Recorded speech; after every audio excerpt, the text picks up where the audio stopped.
భారతదేశంలో మహిళా విద్యకు బాటలు వేసిన క్రాంతి జ్యోతి మాత సావిత్రిబాయి పూలే 195వ జయంతిని పురస్కరించుకుని పీలేరులో ఘనంగా కార్యక్రమం నిర్వహించారు.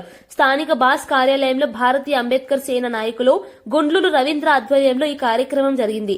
ముఖ్య అతిథిగా హాజరైన అన్నమయ్య జిల్లా విజిలెన్స్ అండ్ మానిటరింగ్ కమిటీ సభ్యులు పాలకుంట శ్రీనివాసులు బాస్ నాయకులతో కలిసి సావిత్రిబాయి పూలే చిత్రపటానికి పూలమాలలు వేసి ఘన నివాళులర్పించారు.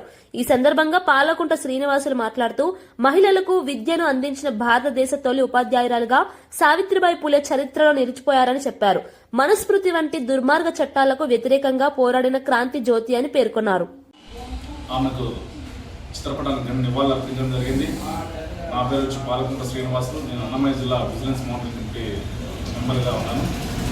ఈమె సావిత్రిబాయి పూలే గారు భారతదేశంలో స్త్రీ అభ్యున్నతికి, స్త్రీలు పురుషులతో సమానంగా ఉండాలనే ఉద్దేశంతో స్త్రీలు వివక్షకు గురవుతున్న సందర్భంలో 1848 సంవత్సరంలో పూణేలో భారతదేశంలో మొట్టమొదటి పాఠశాలను స్థాపించి స్త్రీలకు విద్యను అభ్యసించడానికి ఆమె ఉపాధ్యాయులుగా చేరి స్త్రీ యొక్క అభివృద్ధికి తోడ్పాటును అందించేసి ఈ సందర్భంగా తెలియజేస్తున్నాను. అదేవిధంగా తన భర్త జ్యోతిరావు పూలే సహకారంతో అనేక మంది ఉద్యమాలలో, సంస్కరణ కార్యక్రమాల్లో పాల్పంచుకొని వితంతు వివాహాలకు ప్రోత్సహించు బాల్య వివాహాలను అరికట్టడంలో, అదేవిధంగా సతీ సహనం అంటే కార్యక్రమాలకు అన్నిటి రూపు మార్చడం చాలా గొప్ప విషయం అని చెప్పేసి ఈ సందర్భంగా తెలియజేస్తున్నాను. అదేవిధంగా ఏదైతే అంటరానితనం, అసమానతం అనేటువంటి ఉద్యమాల్లో సత్యాస్వతంత్ర ఉద్యమానికి నంది పలికి ఈ భారతదేశంలో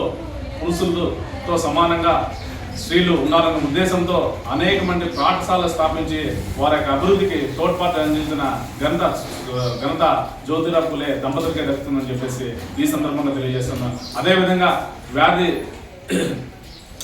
పేగు వ్యాధి గ్రస్తులకు ఆమె చేరదీసి వాళ్ళందరికీ తోడ్పాటు ఇచ్చి నిరంతరం ఆయన చనిపోయే వరకు వారికి సేవ చేసిన సందర్భంలో ఆయనకు పేగు వ్యాధి సోకి మరణించడం జరిగింది.